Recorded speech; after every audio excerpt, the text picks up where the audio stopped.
सुना Farzana. Yes sir. अच्छा, एक दो सवालों के जवाब और दो मुझे।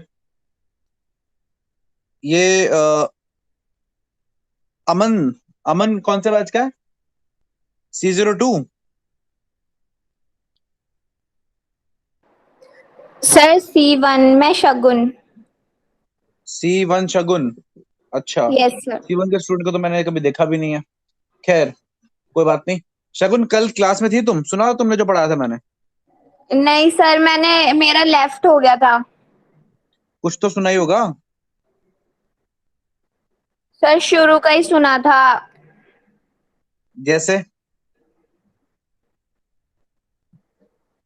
सर आप क्वेश्चन पूछ लो, मैं बता दूंगी। अच्छा, मैं सिंपल ये पूछ रहा था कि अगर आपको, क्या कहते हैं, लेट्स से, एक लेट्स से कोई मेज प्लांट है, ठीक है?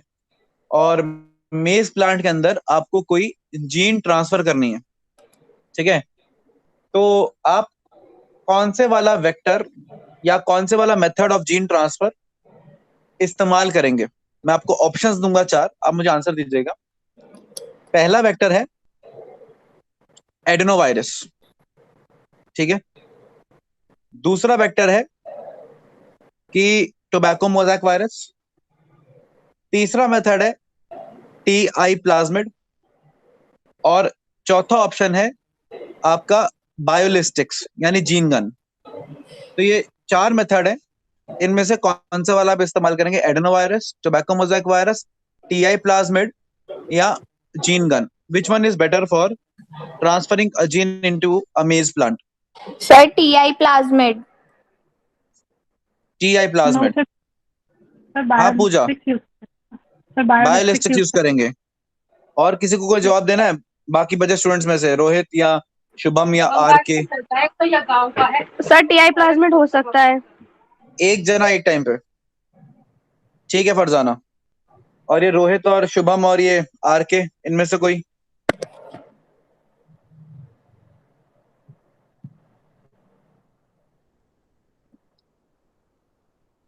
चलिए, अपना माइक बंद कर लीजिए और फिर मेरा आंसर सुनिएगा। नाउ, आप ध्यान से समझिए कि कॉन्सेप्ट ये है कि मेरे को पहले तो प्लांट में जीन जो है वो ट्रांसफर करना है। तो पहला ऑप्शन जो मैं कैंसिल कर दूंगा वो होगा एडेनोवायरस, क्योंकि एडेनोवायरस ह्यूमंस के अंदर या एनिमल सेल के अंदर जीन ट्रांसफर करने के लिए क्या होता है, रिस्पॉन्सिबल होता है। तो पहला ऑप्शन तो वहीं कैंसिल हो गया। फिर मैंने बचे मेथड टोबैको मोजाइक वायरस और बाकी दो। अब टोबैको मोजाइक वायरस जनरली हम टोबैको के लिए या एक दो टोबैको की फैमिली के प्लांट्स के लिए हम इसके जनरली क्या करते हैं, इस्तेमाल करते हैं, ठीक है ना? तो निकोशियाना होता अगर, तो हाँ, टोबैको मोजाइक वायरस एक अच्छा मेरे पास वेक्टर था, ठीक है ना, क्योंकि वायरस जीन ट्रांसफर करके आता है। तो tobacco mosaic virus could have been used in the case of Nicotiana या उसके रिलेटिव प्लांट्स। तो इसको कैंसिल कर दिया मेज के लिए। अब बचे दो वेक्टर्स, एक TI प्लाज्मिड और एक जीन गन।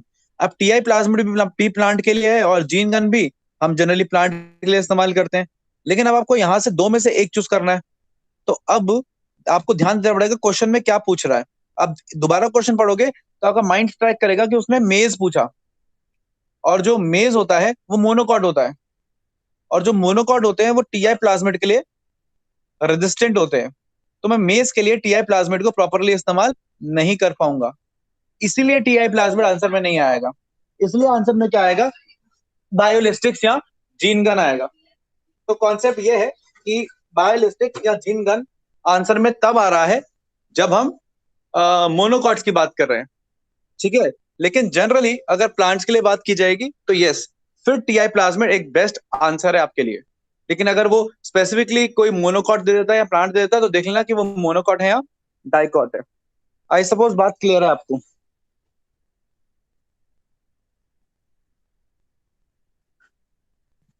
Yes sir. चलो, एक क्वेश्चन और पूछ रहा हूँ, फटाफट से आंसर दीजिएगा, ठीक है? फिर हम एक दो एक उसके बाद एक और पूछूंगा, फिर आगे पढ़ेंगे। अगला क्वेश्चन मेरा ये है कि मान लीजिए कि आपको बहुत ही स्पीड से क्विकली आपको बैक्टीरिया कल्चर करना है, तो इनमें से कौन से वाला जो मेथड है आप इस्तेमाल करेंगे? ऑप्शन मेजरली तीन ही है आपके पास, चार की जगह तीन ही ऑप्शन दे रहा हूं, ठीक है ना। पहला बैच कल्चर, दूसरा कंटिन्यूअस कल्चर, और तीसरा फेड बैच कल्चर। तो इसमें से कौन सा मेथड आप इस्तेमाल करेंगे अगर आपको स्पीड से बैक्टीरिया कल्चर करना है तो?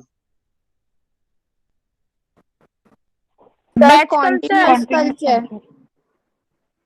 एक जना, एक टाइम पे एक जना।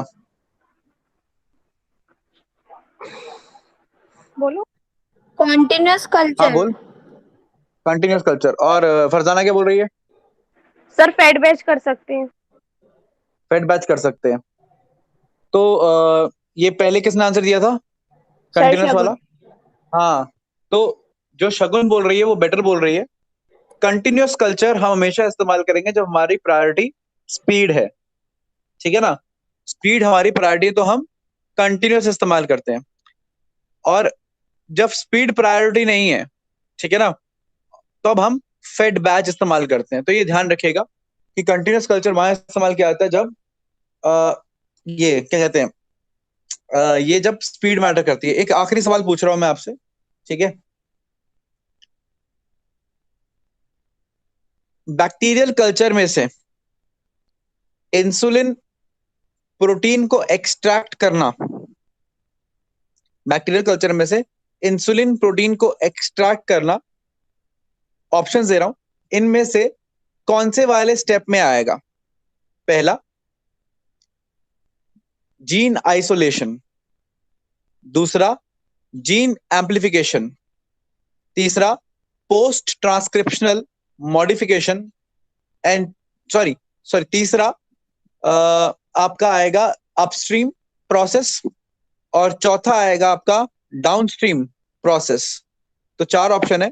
पहला जीन आइसोलेशन, दूसरा जीन एम्प्लीफिकेशन, तीसरा अपस्ट्रीम प्रोसेस, चौथा डाउनस्ट्रीम प्रोसेस। क्वेश्चन है कि इंसुलिन प्रोटीन को बैक्टीरियल कल्चर में से आइसोलेट करना इनमें से किसके अंदर आएगा?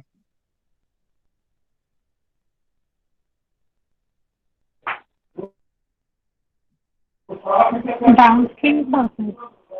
Downstream process. और किसी का कोई आंसर?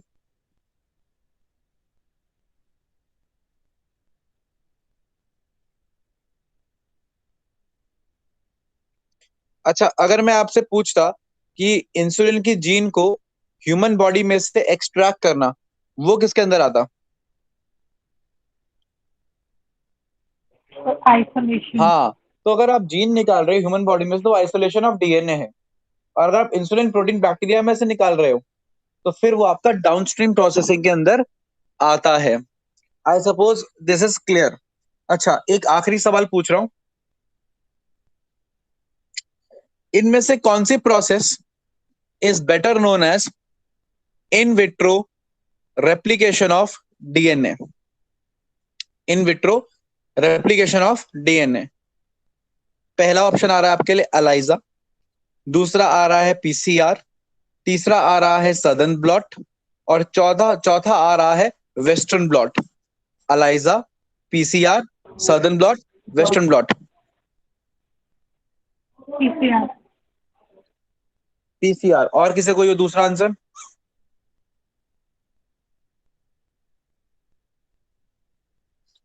Very good. तो याद रखिएगा, इन विट्रो रेप्लिकेशन ऑफ डीएनए मैंने जैसे कि पहले बताया है इज पॉलीमरेज चेन रिएक्शन, ठीक है। चलिए, ये सारी बातें आपको, अच्छा मैं आपको एक और बात बताता हूं। एक आखिरी क्वेश्चन है, which of the following is not considered as biotechnology? इनमें से कौन किसको आप बायोटेक्नोलॉजी नहीं कहेंगे? पहला formation of human insulin, that is Humulin, HUMULIN, that is human insulin. पहला ये आ गया। दूसरा आ रहा है formation of Recombivax vaccine, ठीक है। Recombivax vaccine for hepatitis B, दूसरा ये आ रहा है। तीसरा है in vitro fertilisation, in vitro fertilisation. और चौथा आ रहा है ऑल, मतलब कि ऑल ऑफ दीज, मतलब कि ये सारे ही बायोटेक्नोलॉजी के एप्लीकेशंस हैं। तो आप ऑप्शन दोबारा बता दो, क्वेश्चन दोबारा सुन लीजिए। क्वेश्चन ये है कि इनमें से कौन से वाला बायोटेक्नोलॉजी के अंडर नहीं आ सकता। पहला मैंने बोला कि आपका फॉर्मेशन ऑफ ह्यूमन इंसुलिन, ह्यूमरन। दूसरा मैंने बोला कि रिकॉम्बिवैक्स वैक्सीन बनाना हेपेटाइटिस बी के लिए। तीसरा मैंने बोला इन विट्रो फर्टिलाइजेशन, ठीक है। और चौथा मैंने, जिसे हम आईवीएफ बोलते हैं, और चौथा मैंने बोला कि नहीं, सारे के सारे बायोटेक्नोलॉजी के अंदर आ सकते हैं। तो कौन से वाला ऑप्शन आप चूज करेंगे? Sir fourth option. All of these. Yes sir, for none of the above, सारे के सारे बायोटेक्नोलॉजी के एप्लीकेशन ही हैं। अच्छा, क्या श्योर है आप पूजा? पूजा तो क्या ये इन विट्रो फर्टिलाइजेशन भी बायोटेक्नोलॉजी के अंदर आएगा? सर मुझे थर्ड ऑप्शन नहीं लग रहा। थर्ड ऑप्शन नहीं लग रहा? हाँ, और पूजा का क्या कहना है? दोनों पूजा लग रहे हैं। इन विट्रो फर्टिलाइजेशन जो रिप्रोडक्शन पढ़ाते हैं, असिस्टेड रिप्रोडक्टिव टेक्नोलॉजी, क्या वो बायोटेक की टेक्नोलॉजी के अंडर आएगा?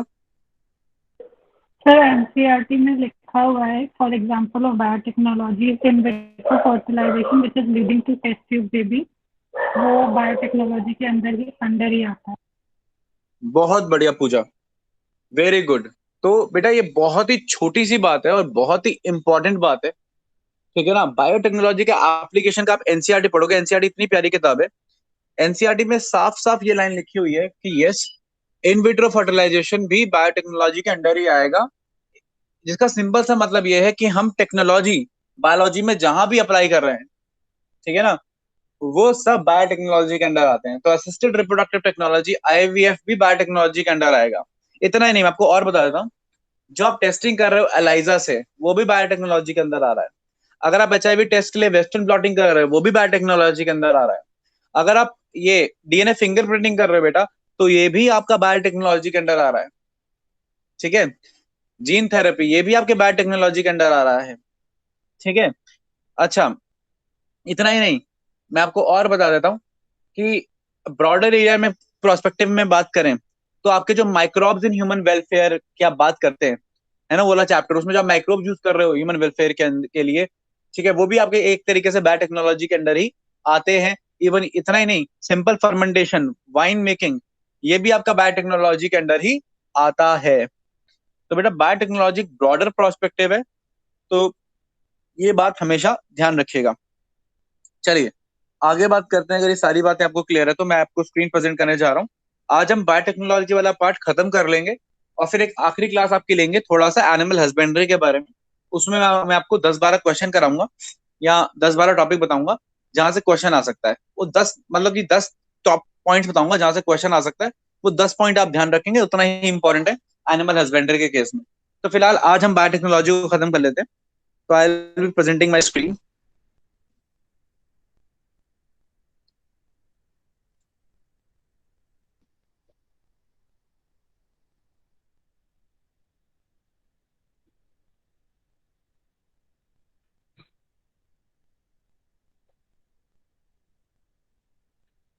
तो हमने बायोटेक्नोलॉजी के बारे में बहुत सारी चीजें पढ़ी हैं, और जहां तक मैं समझ पा रहा हूँ कि आप बायोटेक्नोलॉजी को थोड़ा धीरे धीरे पढ़ने के बाद चीजें समझ रहे हो, या पहले से आप कुछ काफी चीजें जानते थे तो आप समझ गए हो चीजें काफी सारी। तो अब वही प्रोसेस है कि हम बात कर रहे हैं ह्यूमन इंसुलिन के एक्सट्रैक्शन की बात कर रहे हैं, दैट इज ह्यूम्युलिन। कोई बोले ना HUMULIN, ह्यूम्युलिन क्या है? ह्यूम्युलिन इज ह्यूमन इंसुलिन। अच्छा, ये बात मैंने आपको पहले ही बता दी थी कि इंसुलिन जो है वो बहुत जरूरी होता है। अब क्योंकि आपको मैं हर चीज पढ़ा रहा हूँ, तो मैं आपसे एक सवाल भी पूछना चाहूंगा, चाहे कोई भी आंसर करे मुझे। एक डिजीज होता है डायबिटीज, ठीक है ना। उस डायबिटीज में क्या होता है, उसके दो टाइप्स होते हैं, टाइप 1 टाइप 2। तो मैं आपसे जानना चाहता हूँ कि टाइप 1 डायबिटीज और टाइप 2 डायबिटीज दोनों में क्या फर्क है, और इंसुलिन के इंजेक्शन हम कौन से वाले डायबिटीज में लेंगे? ये मेरे क्वेश्चन है और आपसे मैं आंसर जानना चाहता हूँ कि what is the difference, what is actually diabetes mellitus and what happens in diabetes mellitus and what are the types of diabetes mellitus and what are the solutions to both of the diabetes mellitus? कौन बताएगा मुझे diabetes mellitus के बारे में?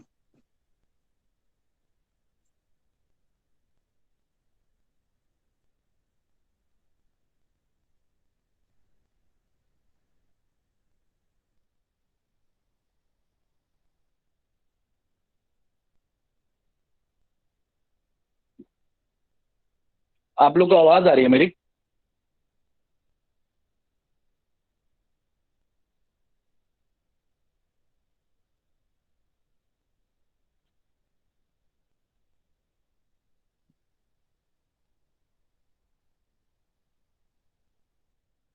क्या आप लोगों को मेरी आवाज आ रही है? उतना तो बोलो यस या नो। Yes sir.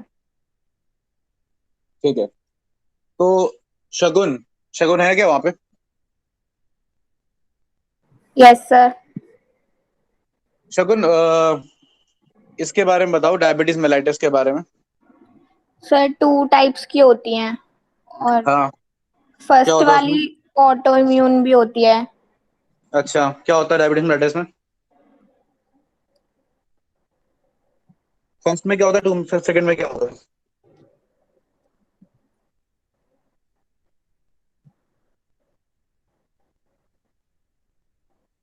हाँ फरजाना,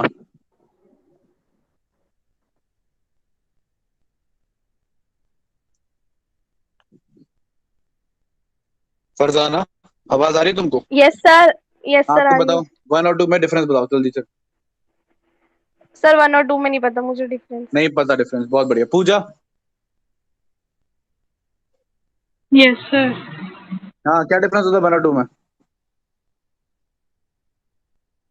सर एक मिनट मेरे को याद करना पड़ेगा, ध्यान नहीं आ याद रहा। करो, इतना टाइम मिलेगा नहीं नीट के एग्जाम में। सुमित? सर सुमित नहीं है आज क्लास में।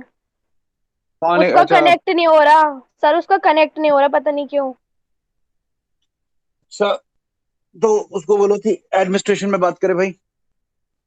हाँ सर मैंने उससे और कौन बोला है है। यहाँ पे क्लास में? किसी के पास आंसर नहीं है 1 और 2 के बीच में डिफरेंस? सर आपने कराया चलो तुम लोगों ने। ठीक है, मैं बहुत तुम्हें रिवाइज करवा देता हूँ, बंद करो सब माइक अपना। पता नहीं ऐसे कैसे तैयारी करेंगे हम, ध्यान से समझो। देखो, डायबिटीज बहुत ही सिंपल सा डिसऑर्डर, आपको पता है कि इट इज अ डिसऑर्डर जिसमें ग्लूकोज बॉडी में तो होता है लेकिन इस्तेमाल नहीं कर पाता। कौन सा सेल इस्तेमाल नहीं कर पाता? लिवर का सेल इस्तेमाल नहीं कर पाता या एडिपोसाइट इस्तेमाल नहीं कर पाता। तो एडिपोसाइट और लिवर के सेल्स इस्तेमाल नहीं कर पाते। क्यों नहीं कर पाते? क्योंकि एडिपोसाइट्स और लिवर सेल के अंदर ग्लूकोज जाने के लिए ग्लूकोज ट्रांसपोर्टर चाहिए होते हैं। देखिए, हमेशा ग्लूकोज को अंदर लाने के लिए ग्लूकोज ट्रांसपोर्टर के चाहिए होते हैं। चाहे आप एब्जॉर्ब कर रहे हो, चाहे आप कुछ भी कर रहे हो, चाहे सेल के बाहर लेके जा रहे हो, चाहे सेल के अंदर लेके जा रहे हो, तो there is always glucose transporter, जिसको हम ग्लट बोलते हैं। ग्लट इज ग्लूकोज ट्रांसपोर्टर, ठीक है ना, उसे हम ग्लट बोलते हैं। अब ग्लट अलग अलग तरीके के होते हैं, ग्लट 1, ग्लट 2, ग्लट 3, ग्लट 4। ये 4 तरीके के ग्लूकोज ट्रांसपोर्टर है, जिसमें ग्लट 1, 2 और 3 ये इंडिपेंडेंट फ्रॉम इंसुलिन है, ये इंसुलिन पे डिपेंडेंट नहीं है, ठीक है ना। लेकिन जो ग्लट 4 है वो इंसुलिन डिपेंडेंट ग्लूकोज ट्रांसपोर्टर है, और यही वो ट्रांसपोर्टर है जो कि एडिपोसाइट से लिवर सेल के पास होता है। तो अगर लिवर सेल में जाके ग्लूकोज को यूटिलाइज करना है एनर्जी के लिए, तो बेसिक सी बात है, ग्लट 4 खोलना पड़ेगा। अब ग्लट 4 खोलना पड़ेगा तो आपको इंसुलिन चाहिए, और इंसुलिन बनाते हैं पैनक्रियाज के बीटा सेल्स। कौन सा पैनक्रियाज? आइलेट की लैंगरेंज, लैंगरेंज में कौन से सेल्स? Beta cells. तो बीटा सेल्स इंसुलिन बनाते हैं, इंसुलिन आता है और जाके बाइंड करता है इंसुलिन के रिसेप्टर, और एक इंसुलिन के रिसेप्टर से बाइंड करने की वजह से ग्लट 4 खुल जाता है और ग्लूकोज अंदर आ जाता है। इस तरीके से काम चलता है normally in the case of body. अब क्या होता है कि जैसे इंसान बूढ़ा होने लगता है, एज उसकी बढ़ने लगती है, तो एज बढ़ने के हिसाब से जो इंसुलिन के रिसेप्टर्स है वो ज्यादा सेंसिटिव, वो थोड़े कम सेंसिटिव हो जाते हैं। कम सेंसिटिव मतलब, जैसे मैंने आपको हल्के से छुआ, आपको पता लगा कि किसी ने छुआ है, अब हल्के से छूने पर अगर पता नहीं चल रहा है, मतलब कुछ ज्यादा जोर से छूना पड़ रहा है, तो आपको पता चल रहा है मतलब अब आपकी स्किन थोड़ी ही कम सेंसिटिव हो गई है, उसकी सेंसिटिविटी क्या हो गई है, लॉस हो गई है। एज के साथ होता ही है, कई चीजों में सेंसिटिविटी, इवन टेस्ट बड भी चेंज हो जाते हैं, ठीक है ना। जैसे बचपन में, जैसे कोई शुरू शुरू में किसी को हल्का मीठा ही बहुत मीठा लग रहा है, और किसी को ज्यादा मीठा भी ज्यादा मीठा नहीं लग रहा। अब आपको पता है कि जो लोग, जिनको ज्यादा मीठा खाने की आदत होती है या ज्यादा नमक नमकीन खाने की आदत होती है, उनको फिर उतना ही नमक चाहिए होता है वो नमक वाली फीलिंग लाने के लिए। अगर उसे थोड़ा कम भी नमक हो जाएगा तो उनको नमक वाली फीलिंग नहीं आएगी। और जिनको थोड़ा कम नमक खाने की आदत होती है उनको हल्का नमक भी तेज लगता है, थोड़ा सा तेज हो गया बहुत तेज लग रहा है। तो ये तो हर एक रिसेप्टर की अपनी अपनी क्या होती है, सेंसिटिविटी होती है। तो क्या होता है ना, उम्र के साथ, एज के साथ, कई लोगों में जो GLUT4 रिसेप्टर की सेंसिटिविटी है वो ज्यादा हो जाती है, सॉरी, सेंसिटिविटी कम हो जाती है, मतलब अब उनको ज्यादा इंसुलिन चाहिए होता है, ठीक है। सेंसिटिविटी क्या हो गई है, सेंसिटिविटी क्या हो गई है, रिसेप्टर की सेंसिटिविटी कम हो गई है, मतलब उसको अब इंसुलिन ज्यादा चाहिए बाइंड करने के लिए। और एज के साथ पैनक्रियास तो वही वीक ही होगा, अमाउंट ऑफ इंसुलिन क्या होगा, कम होगा। तो अमाउंट ऑफ इंसुलिन तो कम हो रहा है, लेकिन क्योंकि सेंसिटिविटी भी बहुत ज्यादा क्या हो गई है, कम हो गई है, तो वो उतना पर्याप्त नहीं बैठ रहा है, ठीक है। तो ऐसे लोगों को हम कहते हैं कि उनको डायबिटीज है। क्यों? कि जितना, क्योंकि उनकी सेंसिटिविटी ऑफ द रिसेप्टर क्या हो गई है, कम हो गई है, तो उनका जितना इंसुलिन था वो उतना इंसुलिन काम में नहीं आ पा रहा है, क्योंकि रिसेप्टर वीक हो गए हैं या रिसेप्टर एब्सेंट हो गए हैं, जो भी है। तो रिसेप्टर की समस्या है। तो अगर रिसेप्टर की समस्या है इंसुलिन के, तो फिर हम उसको बोलते हैं डायबिटीज टाइप 2, जिसको हम बोलते हैं नॉन इंसुलिन डिपेंडेंट डायबिटीज। मतलब जो डायबिटीज इंसुलिन पर डिपेंडेंट नहीं है, जो बेसिकली डिपेंडेंट किस पे है, रिसेप्टर पे डिपेंडेंट है, ठीक है। फिर तो ये हुआ पॉइंट नंबर 1। अच्छा, इसका, अच्छा ये एज रिलेटेड है।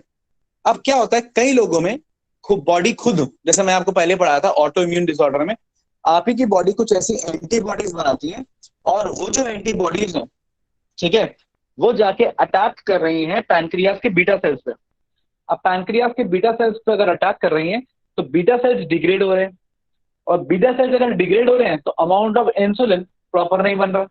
अब अमाउंट ऑफ इंसुलिन जब प्रॉपर नहीं बन रहा है, ठीक है, तो अगेन ग्लूकोज अंदर नहीं आ पा रहा है, इफेक्ट सेम हो रहा है डायबिटीज मेलाइटस, लेकिन रीजन अलग है, रीजन है इंसुलिन।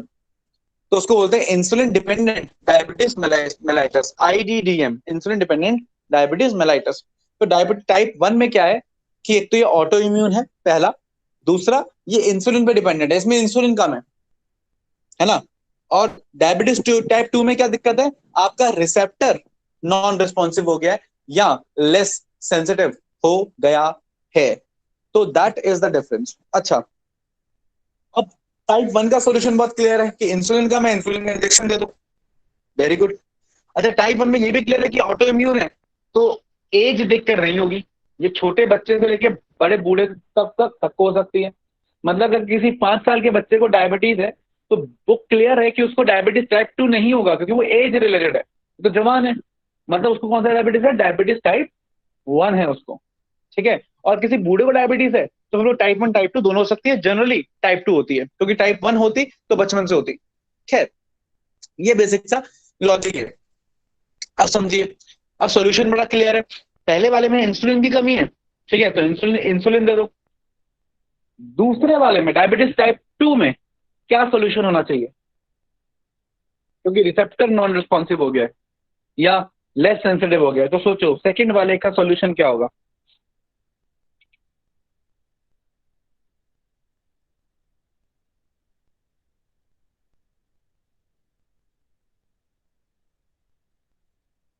एक तो ना तुम लोग जवाब नहीं देते हो ना, एटलीस्ट बोल दिया करो कि सर हमें नहीं पता, हमारा दिमाग नहीं चलता, नहीं चल रहा फिलहाल, कुछ तो बोल दिया करो। ऐसा लगता है मैं दीवारों को पढ़ा रहा हूँ। सर पता नहीं। सोचो तो सही, तुम अगर साइंटिस्ट होती, तुमको पता लगता कि समस्या ये है कि रिसेप्टर नॉन रिस्पॉन्सिव हो गया है, तो तुम क्या सोल्यूशन निकालती, या रिसेप्टर लेस सेंसिटिव हो गया है, तो क्या क्या रिस्पॉन्स निकालती।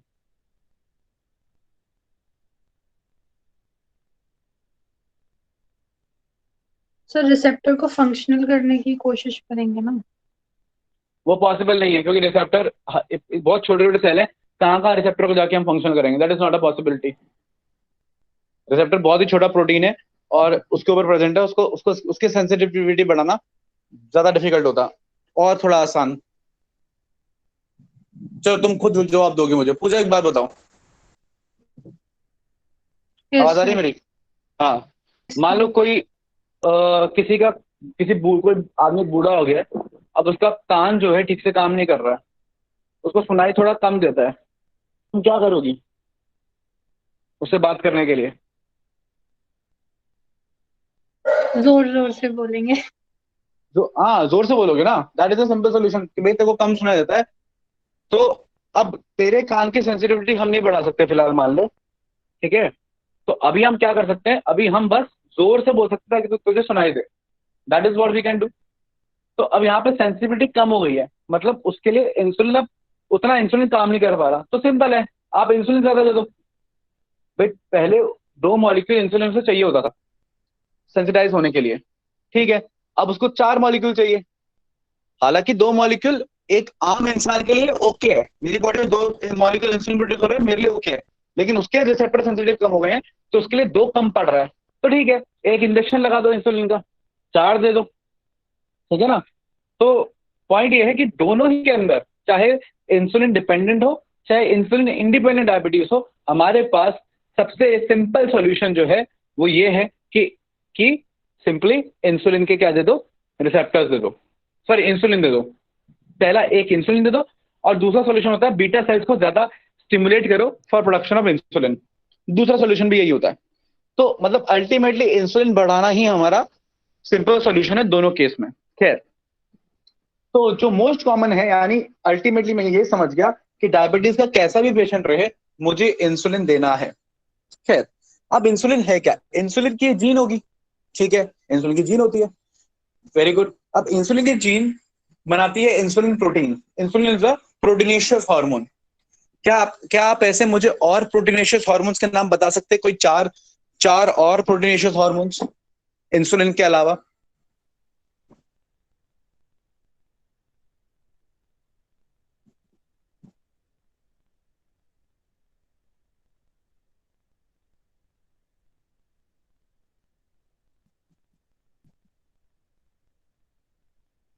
बेटा नीट देना है, इतना टाइम नहीं लगा सकते एक जो कॉन्सेप्ट से दूसरे पिट्यूटरी कॉन्सेप्ट पे जाने पे। बिल्कुल टाइम लगा सकते, फटाफट दिमाग चलना चाहिए कि प्रोटीनेशियस हार्मोन मतलब कहाँ पहुंचना है। चैप्टर नंबर 22 पहुंचना है क्लास 11, और लास्ट में पहुंच जाना जहाँ पे हार्मोन के टाइप दे रखे हैं, अमीनो एसिड, प्रोटीनेशियस और स्टेरॉइड और वो सब में।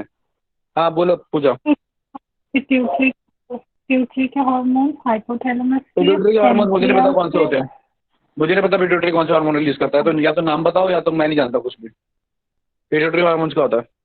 उनके नाम नहीं है क्या?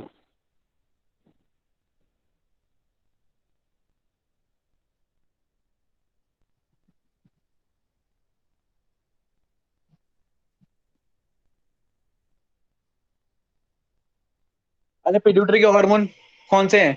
Thyroid stimulating hormone, follicle stimulating hormone, luteinizing hormone, ठीक है ना? एड्रेनोकॉर्टिकोट्रॉपिक हार्मोन, ये कितने हैं? Growth hormone. ये सारे कैसे हैं? प्रोटीनेशियस हैं। इवन पैनक्रियास के इंसुलिन, ग्लूकागॉन, ये सब कैसे हैं? प्रोटीनेशियस हैं, ठीक है ना? इवन हाइपोथैलेमस के खुद के बनाए हुए हार्मोन, ठीक है ना? Growth hormone releasing hormone, gonadotrophin releasing hormone, ठीक है ना? थायरॉक्सिन रिलीजिंग हार्मोन, टीआरएच, ये सारे कैसे हैं? They all are proteinaceous hormone. इतना ही नहीं, थायरोकैल्सिटोनिन, थायराइड का हार्मोन, एंड पैराथॉर्मोन, पैराथायरॉइड का हार्मोन, वो भी कैसे हैं? प्रोटीनेशियस। तो बेटा ऐसे फटाफट से ट्रांजिशन जाना पड़ेगा, ऐसा नहीं चलेगा। क्वेश्चन आया फटाफट पहुंच गया चैप्टर के अंदर, ठीक है? ये सारे प्रोटीनेशियस हार्मोन है। तो इंसुलिन एक प्रोटीनेशियस हार्मोन है, प्रोटीन है, इसलिए इसको हम मुंह से नहीं देते, है ना, कि खा लो इंसुलिन, नहीं, इंजेक्शन दिया जाता है। और हार्मोन तो वैसे भी इंजेक्शन दिया जाएगा। अब समस्या क्या है? समस्या ये है कि ये जो आपको डायग्राम सबको नजर आ रहा है, सबको यस सबको सर। डायग्राम विजिबल है? हाँ, इंसुलिन इस फॉर्म में प्रोड्यूस होता है, ठीक है। इसमें एक ए चेन है, एक बी चेन है, सॉरी, एक ए चेन है, एक बी चेन है और एक सी चेन है। ये 3 चेन्स हैं, ठीक है ना। मतलब it is this is the tertiary structure of protein, जिसमें 3 पॉलीपेप्टाइड चेन्स हैं, ठीक है। अब ये जो 3 पॉलीपेप्टाइड चेन्स हैं, इसमें ये प्रो इंसुलिन है, ये इंसुलिन की इनएक्टिव फॉर्म है। अब ये प्रोड्यूस होता है राइबोसोम्स में, ठीक है। और फिर एंडोप्लाज्मिक रेटिकुलम में, आपको पता है एंडोप्लाज्मिक रेटिकुलम का क्या फंक्शन है? Post translational modification. एक आप पढ़ते हो कैपिंग और टेलिंग एंड स्प्लाइसिंग। ये कैपिंग, टेलिंग और स्प्लाइसिंग क्या होता है? अगर कैपिंग, टेलिंग और स्प्लाइसिंग की बात की जाए तो ये चीजें, इनको हम एक वर्ड में क्या बोल सकते हैं, एक लाइन में क्या बोल सकते हैं? What are these?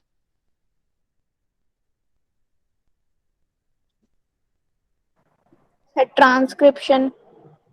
ट्रांसक्रिप्शन नहीं, ट्रांसक्रिप्शन डीएनए से आरएनए बनना होता है। ट्रांसक्रिप्शन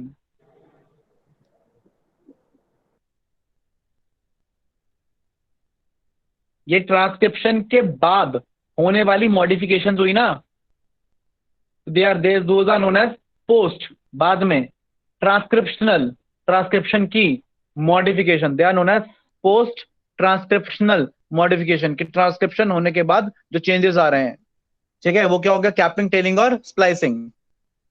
ठीक उसी तरीके से अगर ये प्रो इंसुलिन बना और फिर हमने इसको क्या करते हैं, इसका सी चेन काट देते हैं, रिमूव कर देते हैं, और बचता है सिर्फ ए चेन और बी चेन, और फिर ये एक्टिवेटेड इंसुलिन होता है, तो इस स्टेप को क्या बोलेंगे?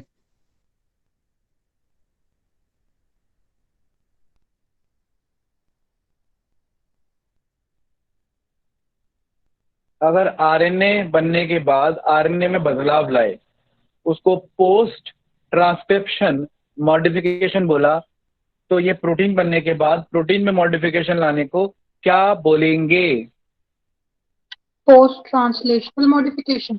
हाँ, पोस्ट ट्रांसलेशनल मॉडिफिकेशन, कई बार टर्म पढ़ा होगा आपने। तो पोस्ट ट्रांसलेशनल मॉडिफिकेशन कुछ खतरनाक चीज नहीं है, प्रोटीन बनने के बाद उसका मॉडिफिकेशन है। और ये कहां पर होगा?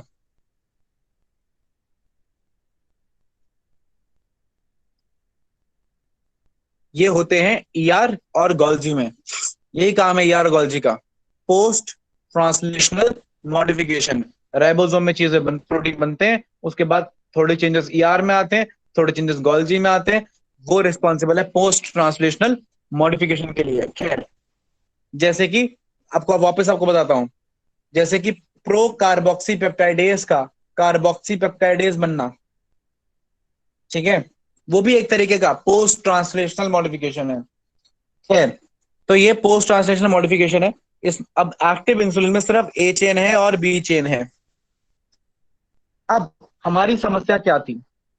हम बायोटेक्नोलॉजी से क्या कर सकते हैं? हम बायोटेक्नोलॉजी से ये कर सकते हैं कि हमने इंसुलिन की जीन ली, ठीक है ना, जिसके 3 पार्ट्स हैं, coding for C, coding for A, coding for B.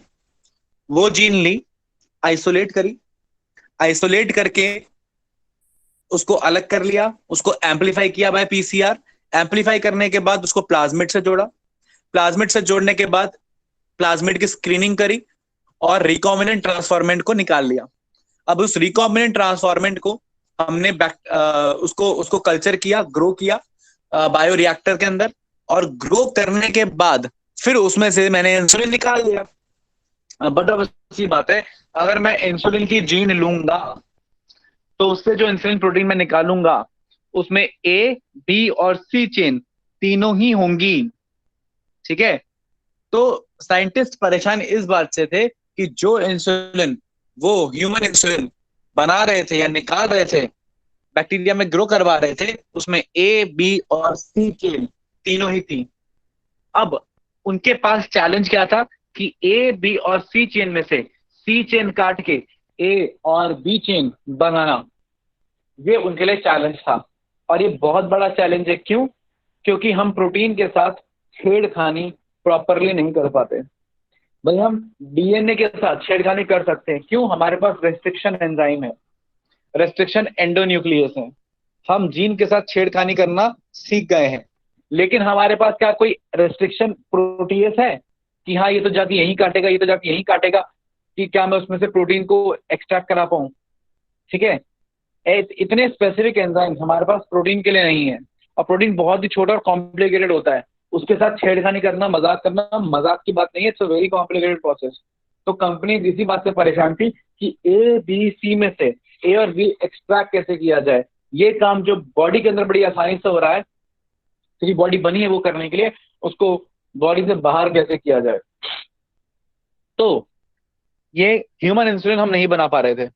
बाद में यूएस की एक कंपनी, एली लिली कंपनी ने बोला कि ऐसा काम करना ही क्यों है, हम क्यों ए बी सी तीनों बनाएं, और मतलब कि एबीसी वाला जो इंसुलिन का प्रोटीन है प्रो इंसुलिन बनाए, और फिर इंसुलिन को सॉरी सी चेन को काट दें। हम ऐसा करते ही नहीं है। उन्होंने एक आइडिया दिया, क्यों ना हम एक काम करें, हम सी वाला जीन ही ना लें, हम सिर्फ जीन का वो पार्ट लें जो ए और बी के लिए कोड कर रहा है। और क्योंकि अगर वो साथ में बनाया तो प्रॉपर्ली नहीं बनेगा, तो हम ए अलग बनाएं, बी अलग बनाएं, दोनों पॉलीपेप्टाइड चेन अलग अलग बनाएं, और फिर दोनों को एक साथ छोड़ दें, वो अपने आप जाके जुड़ जाएंगी और एक्टिव इंसुलिन डायरेक्टली प्रोड्यूस हो जाएगा। तो एली लिली कंपनी ने बोला कि सी वाली पॉलीपेप्टाइड चेन बनाओ ही मत, ठीक है ना, आप ए और बी दोनों जीन्स अलग अलग प्लाज्मिड में डालो, अलग अलग बैक्टीरिया को कल्चर करो, और फिर उन दोनों को क्या कर दो, मिला दो। तो हुआ क्या, एक तरफ ले गई ए जीन को बैक्टीरिया में डाला गया, एक एक जगह कल्चर किया गया एक बायोरिएक्टर में, दूसरे बायोरिएक्टर में बी जीन को आइसोलेट करके बी जीन को इंट्रोड्यूस करके प्लाज्मिड में, ठीक है, PBR22 इस्तेमाल किया गया था, लेकिन बीटा गैलेक्टोसाइडेज के साथ इस्तेमाल किया गया था, और इंट्रोड्यूस कर दिया गया दूसरे बायोरिएक्टर में। दोनों से एक से ए प्रोटीन एक्सट्रैक्ट किया, एक से बी प्रोटीन एक्सट्रैक्ट किया, और फिर दोनों को मिला दिया एक जगह पर, और डायरेक्टली एक्टिवेटेड इंसुलिन बाहर निकाल लिया। तो इस तरीके से ह्यूमन इंसुलिन बना। ये आपको याद रखना है कि ए अलग बना है, बी अलग बना है, और एली लिली कंपनी ने बनाया है। ये रहा इसका डायग्राम, देखो अब ध्यान से देखो, ये एक जगह लिया गया है ए सब यूनिट, एक जगह लिया गया है बी सब यूनिट, और बीटा गैलेक्टोसाइडेज यूज किया गया है PBR322 ही, लेकिन टेट्रासाइक्लिन हटा के बीटा गैलेक्टोसाइडेज ऐड किया गया है, ठीक है ना, ताकि स्क्रीनिंग आसान हो। फिर इन दोनों प्लाज्मिड को अलग अलग बैक्टीरिया में डाला गया है। कौन सा बैक्टीरिया, इकोलाई बैक्टीरिया, ठीक है। फिर बनाने के बाद ए आपने अलग बनाया, बी आपने अलग बनाया, आइसोलेट किया, ठीक है, आइसोलेट करके फाइनली क्या कर दिया, कंबाइन कर दिया, मिला दिया, और डायरेक्टली एक्टिवेटेड या फंक्शनल इंसुलिन निकाल लिया। तो ये है कॉन्सेप्ट। तो सवाल है, ए और बी अलग अलग, एली लिली कंपनी, ए और इकोलाई बैक्टीरिया, बीटा गैलेक्टोसाइडेज इस्तेमाल किया है, PBR322 इस्तेमाल किया है, और प्रोडक्ट बनाया है ह्यूमन इंसुलिन। आ रही है बात समझ में? किसी को कोई डाउट?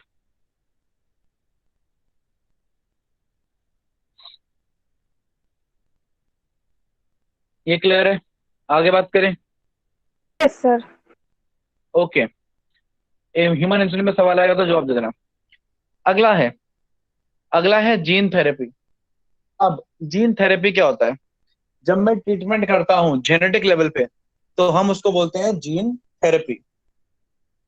अब कुछ बच्चे जो होते हैं, जो पैदा होते हैं, तो उनको एक डिसऑर्डर होता है ADA, मतलब एडेनोसिन ADA माइनस होते हैं वो। ADA माइनस का मतलब उनके पास ADA जीन नहीं है। ADA जीन का मतलब, ADA जीन है, मैं आपको बताता हूँ, एडिनोसिन डीएमिनेज की जीन। जगह होगी अगर मैं लिखने के लिए तो मैं लिखता हूँ, ADA है आपकी एडेनोसिन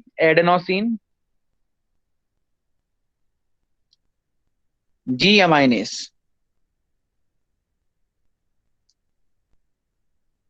अब एडेनोसिन डीएमाइनेज एक ऐसी जीन है जो जरूरी होती है specifically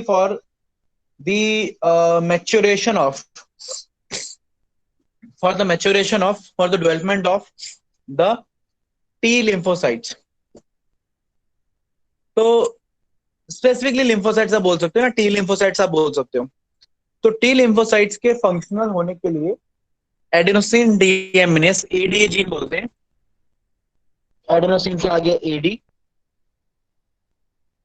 और डीएमिनेस से जी अमाइनेस से आ गया, अमाइनेस से आ गया ए।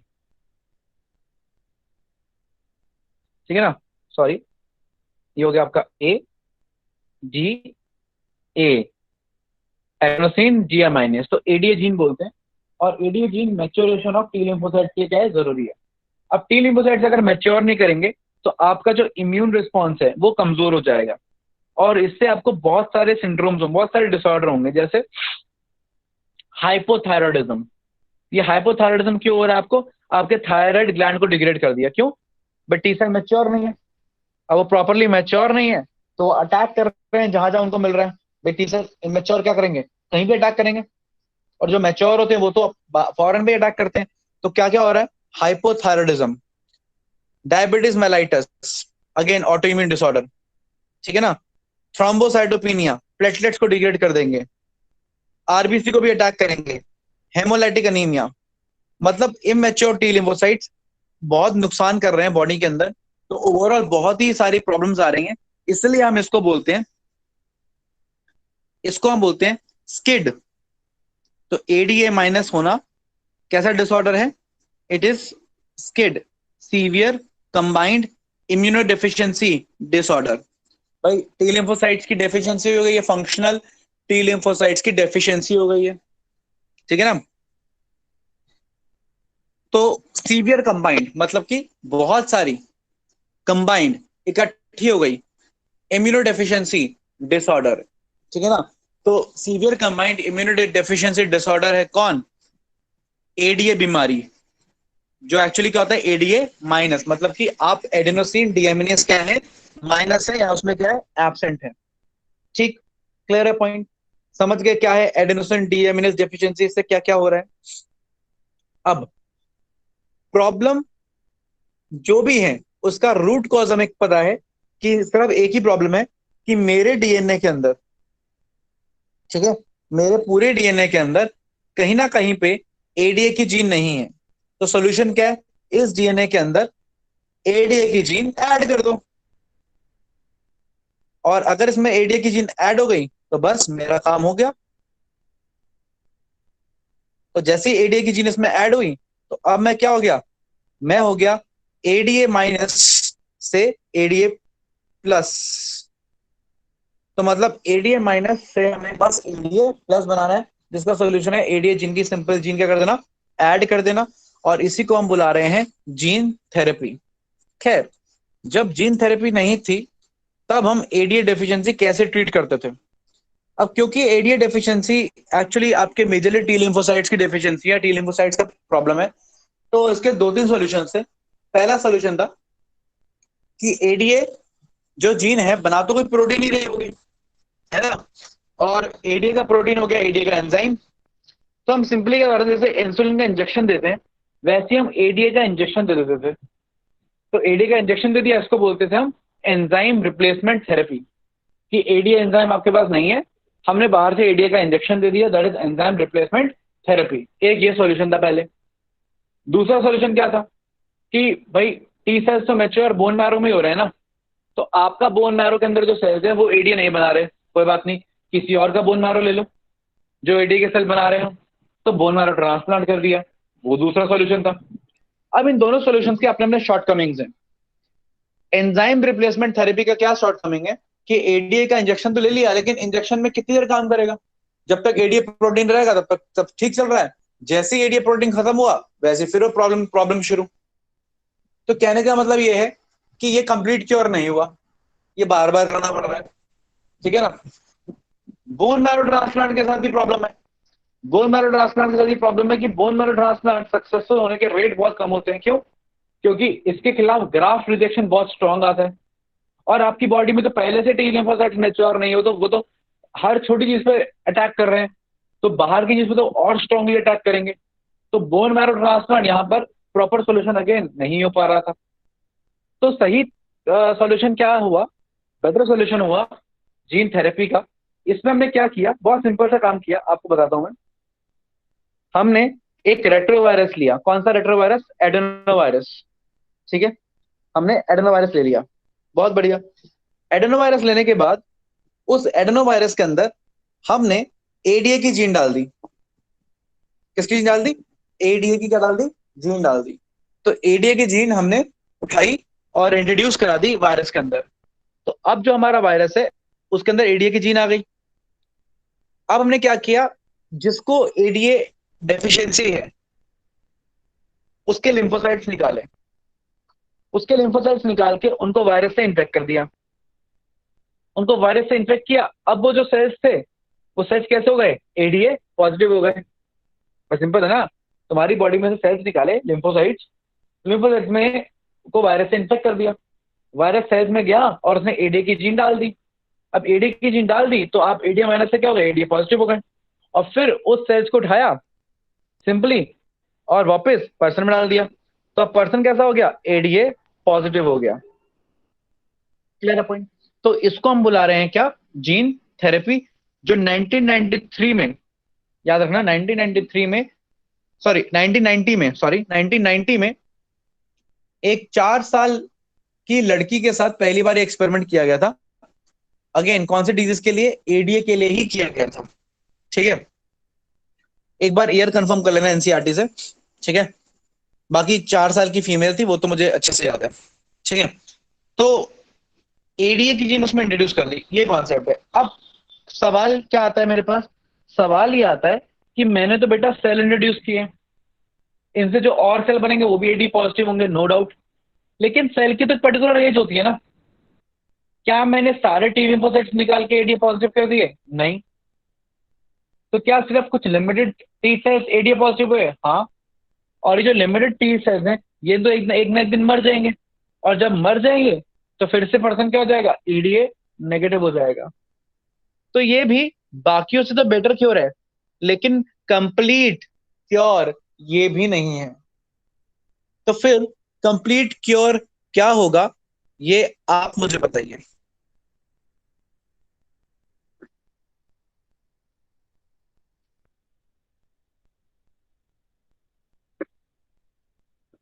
हाँ जी, परमानेंट क्योर कैसे होगा इसका?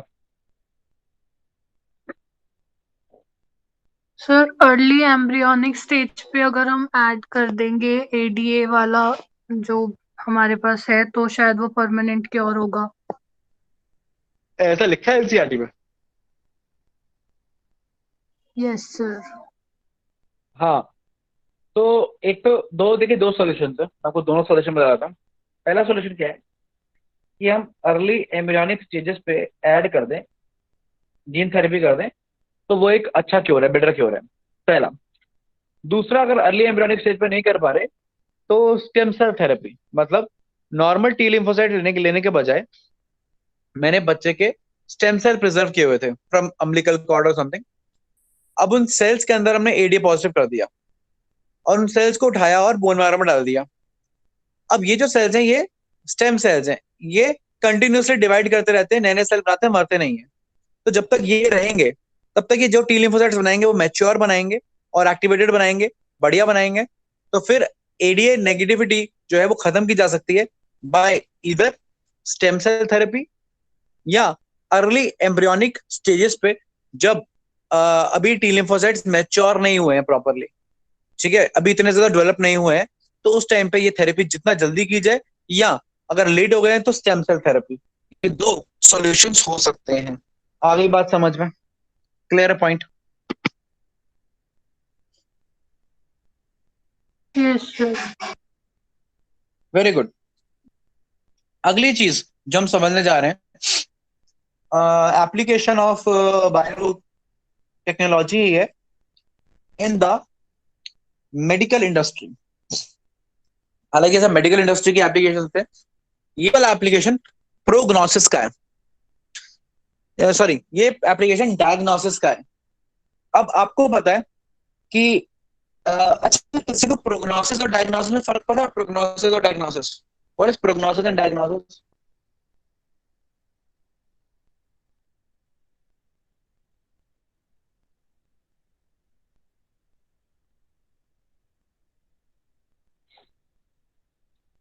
किसी को पता है प्रोग्नोसिस हाँ या ना? सीधा बोलो। सर देखो प्रोग्नोसिस क्या है, जो यही जो डॉक्टर करता है। आपको देखा, बुखार है, आंखें भी लाल हैं, और फीवर भी हो गया है, ठीक है, जोड़ों में भी दर्द है, आंखें लाल है, फीवर बहुत तेज है, अच्छा ठीक है, तो हो सकता है आपको चिकनगुनिया हो। चलो चिकनगुनिया का टेस्ट कराओ। तो ये जो है, इसको बोलते हैं प्रोग्नोसिस। भाई ये तो अंदाजा लगाया ना एक तरीके से, डायग्नोस नहीं किया, सिर्फ सिम्टम्स देखे और बताया कि ये हो सकता है। या सिम्टम्स, या किसी किसी का पूरा जीन एनालिसिस करना और बताना कि कल को इसको ये बीमारी होने के चांसेस क्या है, ज्यादा हैं। इसको बोलते हैं हम प्रोग्नोसिस। और जब हम एक्चुअली पता लगाते हैं उसको बोलते हैं हम डायग्नोसिस। खैर, प्रोग्नोसिस को अभी छोड़ देते हैं, डायग्नोसिस की बात करते हैं। पहले मलेरिया पता लगाने का क्या तरीका था, या टाइफाइड पता लगाने का क्या तरीका था? मलेरिया पता लगाने का तरीका बताओ जरा। मलेरिया मलेरिया कैसे पता लगाते थे पहले? High fever, chills. नहीं, सिम्टम नहीं, मैं टेस्ट की बात कर रहा हूँ। कैसे पता लगाते थे लैब में मलेरिया हुआ आईयूसी। है? किसका टेस्ट करेंगे? स्पूटम का करेंगे, ब्लड का वाइडल करेंगे? टेस्ट। बेटा लगाऊंगा टाइफाइड का, तो Widal test, Widal test. Sir आपने टाइफाइड ही तो बोला, आपने मलेरिया बोला मैंने था। मलेरिया बोला, मलेरिया। मलेरिया कैसे पता लगाएंगे सर ब्लड किसी को टेस्ट मलेरिया हुआ है? करेंगे ना। हाँ, ब्लड ब्लड टेस्ट टेस्ट करेंगे, ब्लड में करेंगे। क्या देखेंगे? ब्लड में क्या देखेंगे? RBC, WBC, RBC. Platelets. RBC. तो आरबीसी। आरबीसी देख के क्या पता लगेगा हमको कि आरबीसी बड़े खूबसूरत नजर आ रहे हैं? आरबीसी में क्या देखोगे?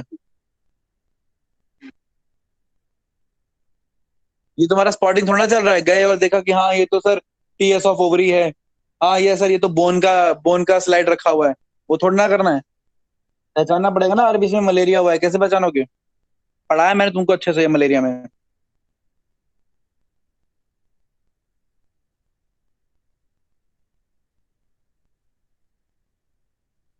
फरजाना, मलेरिया वाली क्लास ली थी तुमने? सर नहीं ली थी। क्यों, किस खुशी में?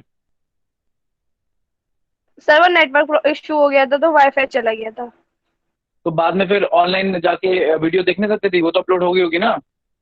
सर मैंने देखी थी, वीडियो आई भी नहीं है, बस चार चार आई हुई है, वो भी सिर्फ फिजिक्स की। आपकी कोई भी वीडियो नहीं है ऑनलाइन। बेटा तुमने चेक नहीं किया ढंग से। ई काइट्स ऐप है तेरे पास? हाँ सर हैगा। तो ई काइट्स ऐप में ध्यान से देखेगी, मिल जाएगी। अगर नहीं मिली तो मेरे को कॉल करती, मेरे को मैसेज करती, या एडमिनिस्ट्रेशन में बात करती कि मेरे को वो वाली क्लास की वीडियो चाहिए। करी तूने बात?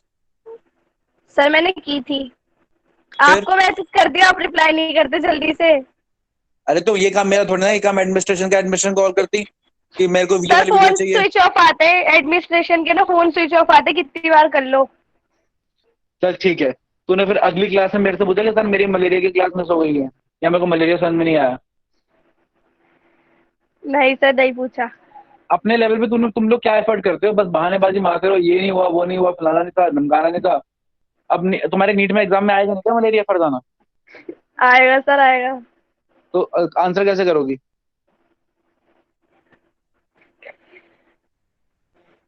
सर हमें रप्चर्ड आरबीसी शो होंगे।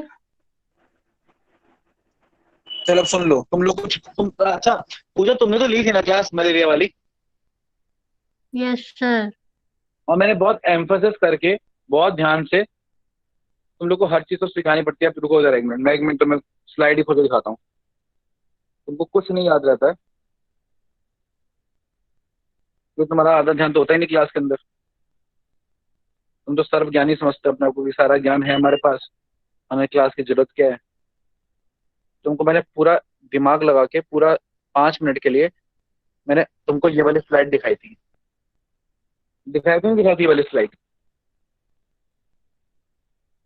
याद आ रहा है कुछ? Yes sir. ये वाली स्लाइड दिखाई थी और ये वाली स्लाइड दिखाई थी। बोला था बेटा इसको बोलते हैं सिग्नेट रिंग स्टेज। ऐसे रिंग सी बन जाती है, ऐसे आरबीसी के अंदर नजर आती है। ये वाली स्टेज पैथोलॉजिकली इंपॉर्टेंट है। जब हम ये वाली स्टेज देखते हैं माइक्रोस्कोप में तो हमको पता लग जाता है कि ये मलेरिया हो गया है। आ रही बात समझ में? अब अब इस टेक्निक से देखने का कि मलेरिया हो गया है, इसका क्या नुकसान है, क्या डिसएडवांटेज है?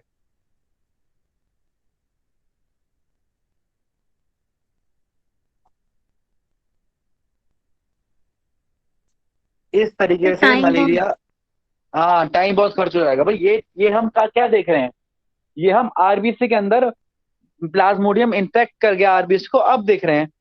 ये तो वो हो गया कि अब पछतात हो गया, चिड़िया चुग गई खेत, ये तो खेत चुग गया, वो तो हो ही गया मलेरिया में, आरबीसी डैमेज हो गया। अब हमारे पास सिम्टम आ रहे हैं, हमें बुखार हो रहा है, अब चीजें हो रही हैं, तो अब हम कह रहे हैं हाँ हमें मलेरिया हो गया। तो अब ट्रीट करना आसान होगा कि मुश्किल होगा? सर डिफिकल्ट होगा। डिफिकल्ट होगा। और अगर यही मैं फटाफट से बता दूं कि हाँ तुमको तो मलेरिया हुआ है, तो ट्रीट करना क्या हो जाएगा, आसान हो जाएगा। और चलो ये तो फिर भी मलेरिया है, मलेरिया में तो फिर भी आज आप बच जाओगे। पहले लोग मर जाते थे, अब तो आप इजीली बच जाते हो मलेरिया में, ठीक है ना, हाइड्रोक्सीक्लोरोक्विनिन क्विनिन लेके। लेकिन पॉइंट ये है, सवाल ये पैदा होता है हमारे पास कि अब मान लो कोई खतरनाक डिसऑर्डर है, हेपेटाइटिस है, ठीक है ना, एचआईवी है। अब पता चला एचआईवी तब पता चल रहा है जब पूरी बॉडी में फैल चुका है। तो क्या फायदा होगा हमें, कोई काम ट्रीटमेंट हमारे लिए कोई पॉजिटिव होगा? नहीं होगा। कैंसर है, जितना लेट पता चलेगा उतनी दिक्कत है। तो पुरानी टेक्नोलॉजी की यही सबसे बड़ी समस्या थी कि टाइम पता तब बताती थी जब सब बीमारी फैल चुकी होती थी। लेकिन आज हमारे पास मेथड है एलाइजा, एंजाइम लिंक्ड इम्यूनोसॉर्बेंट एसे। छोटी सी चीज है लेकिन इतने इंपॉर्टेंट है कि हर जगह इस्तेमाल हो रही है, मतलब हर जगह। आप कोई सा भी आज टेस्ट करा लो, टाइफाइड का पहले होता था विडाल टेस्ट, ठीक है ना, आजकल होता है एलाइजा। अच्छी अच्छी लैब्स एलाइजा करेंगे, आपको 2 दिन बता देंगी। मतलब आज अगर टाइफाइड हुआ है आपको तो आपके 3 दिन में रिजल्ट आ जाएगा। पहले टाइफाइड का नुकसान क्या था, हफ्ते 10 दिन बाद रिजल्ट आता था, ठीक है। तो अब 3 दिन में रिजल्ट आता है, क्यों? एलाइजा है, सर हाईली पहले सेंसिटिव है। टाइफाइड कैसे टेस्ट करते थे? क्या? पहले टाइफाइड कैसे टेस्ट करते थे? विडाल से, विडाल में नहीं। हम टेस्ट, एंटीबॉडी टेस्टिंग होती थी, एंटीजन टेस्टिंग होती थी। मतलब कि हम टेस्ट करते थे कि आपके पास एंटीबॉडी बनी है कि नहीं बनी है। मतलब कि एंटी टाइफाइड एंटीबॉडीज को टेस्ट करते थे। It is actually plasma test होता है वो। Widal is a plasma test. Sir लेकिन वो तो अर्ली स्टेजेस पे फिर हमें शो ही नहीं होता होगा। वही तो बता रहा हूँ, वही तो नुकसान था कि टाइफाइड जो है आपको हफ्ते बाद पता चलता था कि आपको टाइफाइड हुआ है। तब तक आदमी उल्टी सीधी मेडिसिन खाता रहता था और बीमार होता रहता था। बट आजकल हम टाइफाइड के लिए भी इस्तेमाल करते हैं एलाइजा, ठीक है ना। लेकिन एग्जाम में अगर पूछा जाएगा विडाल अगर ऑप्शन होगा, विडाल मार्क करके आना, साथ में एलाइजा होगा तो बोथ करके आना अगर ऑप्शन में होगा तो है। तो ध्यान रखो कि आजकल हम हर disorder, malaria, typhoid, HIV, cancer, hepatitis, even pregnancy test, even fertility test, ये सारे टेस्ट एलाइजा बेस्ड हैं। हर चीज के लिए एलाइजा करते हैं, ठीक है ना। और मतलब हर चीज के लिए आजकल कौन सा टेस्ट होता है, एलाइजा। क्यों हो रहा है एलाइजा, बताता हूँ। एलाइजा की पहले फुल फॉर्म समझो। एलाइजा की फुल फॉर्म है एंजाइम लिंक्ड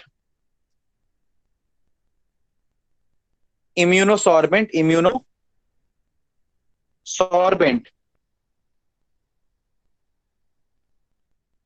ऐसे, ठीक है ना। एंजाइम मतलब इसमें हम एंजाइम इस्तेमाल कर रहे हैं। एंजाइम लिंक्ड, एंजाइम को लिंक किया हुआ है किससे, इम्यूनो मतलब एंटीबॉडी से। इम्यूनोसॉर्बेंट, एंटीबॉडी कहाँ है, एंटीबॉडी का एडजॉर्प्शन हुआ है। एब्जॉर्प्शन मतलब, एक होता है एब्जॉर्प्शन, आप केमिस्ट्री पढ़ते हो, एब्जॉर्प्शन मतलब अंदर आ जाना, एडजॉर्प्शन मतलब सरफेस पे आना, सरफेस है ना। फिनोमेना।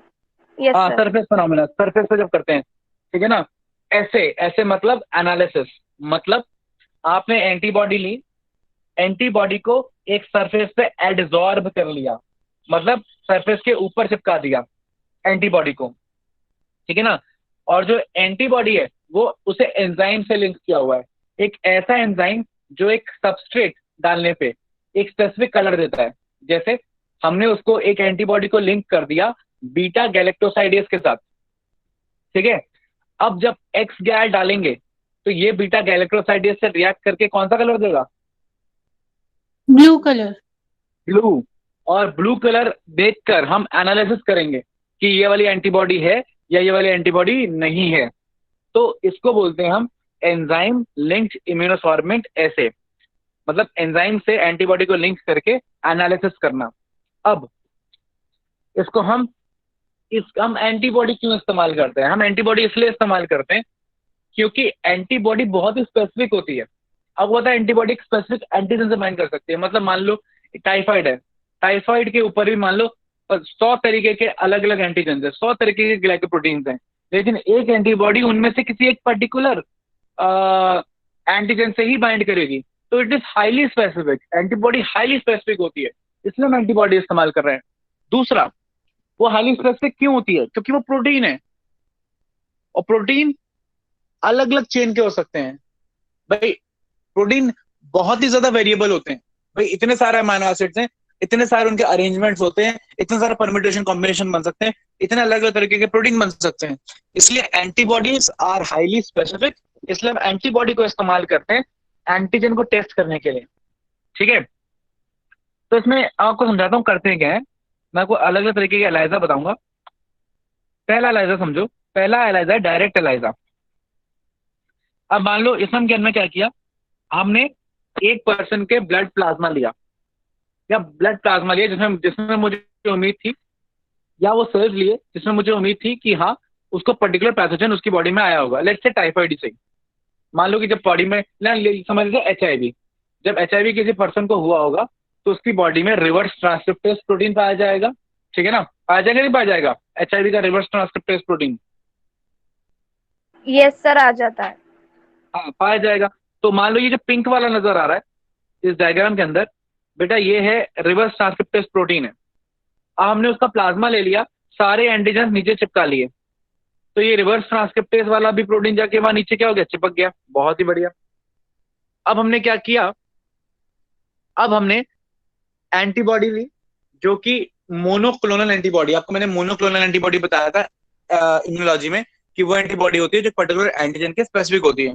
तो ये रिवर्स ट्रांसक्रिप्टेज के स्पेसिफिक मैंने एंटीबॉडी ली, और ये एंटीबॉडी ऐसी वैसी नहीं ली, इस एंटीबॉडी को मैंने ऑलरेडी जोड़ रखा है लेट्स से बीटा गैल के साथ। एज्यूम कर लेते हैं कि एंटीबॉडी हो गई और इसके ऊपर एंजाइम हो गया, बीटा गैल के साथ जोड़ दिया। अब ये एंटीबॉडी तभी यहां पर टिकी रहेगी अगर यहां पर एंटीजन होगा तो। अगर एंटीजन होगा तो एंटीजन से बाइंड करके यहां टिकी रहेगी, हाँ कि ना? Yes sir. है ना? इसके बाद हम इसको सिंपली अल्कोहल से वॉश कर देते हैं। अल्कोहल से वॉश करने पे क्या होता है कि अगर यहां पर एंटीबॉडी एंटीजन से नहीं टकराई, नहीं जुड़ी, तो वो वॉश हो जाएगी, और अगर जुड़ी होगी तो वो वॉश नहीं होगी। ये कॉन्सेप्ट है। तो हमने एंटीबॉडी से बाइंडिंग कराई, और अब मेरे पास दो ऑप्शन हैं, या तो आपको HIV है या तो आपको HIV नहीं है।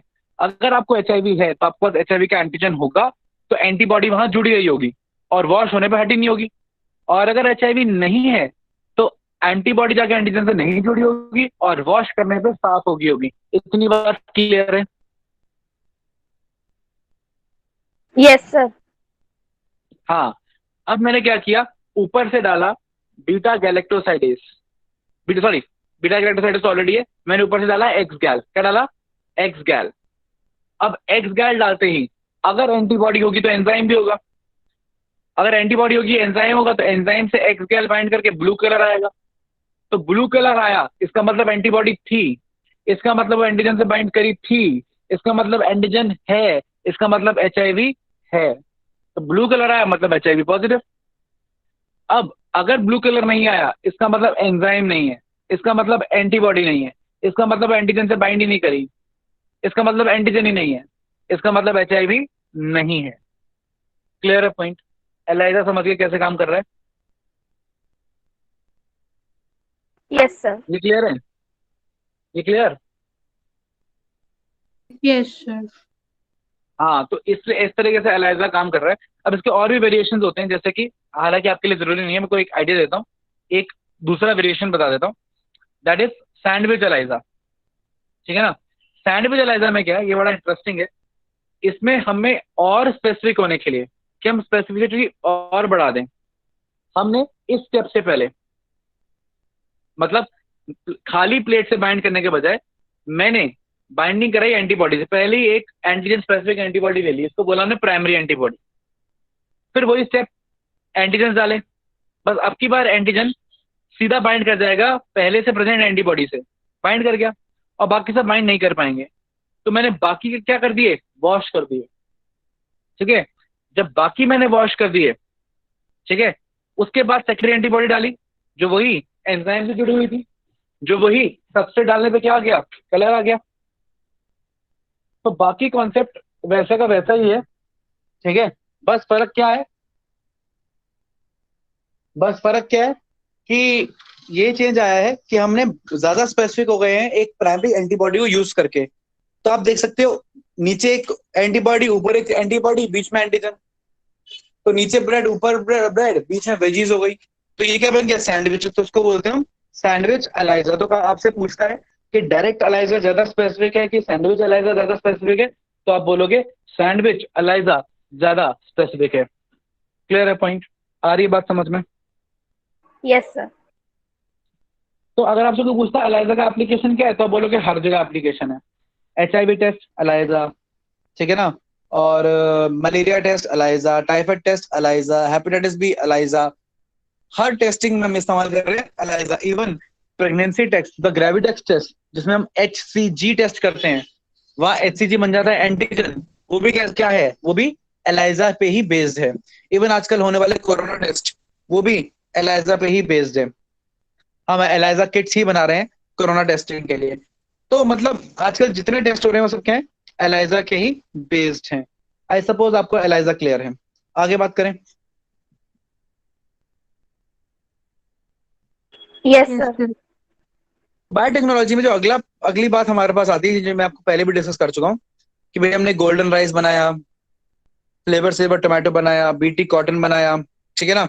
इतना ही नहीं, एक्वा एडवांटेज सालमन, मतलब सालमन एक आपको पता है फिश होती है, उस फिश को हमने ग्रोथ हार्मोन दिया और मोटी ताजी हमने क्या बना ली, सालमन बना ली, मछली बना ली, जिसमें प्रोटीन कंटेंट क्या हो गया, हाई हो गया। यही बायोटेक्नोलॉजी है।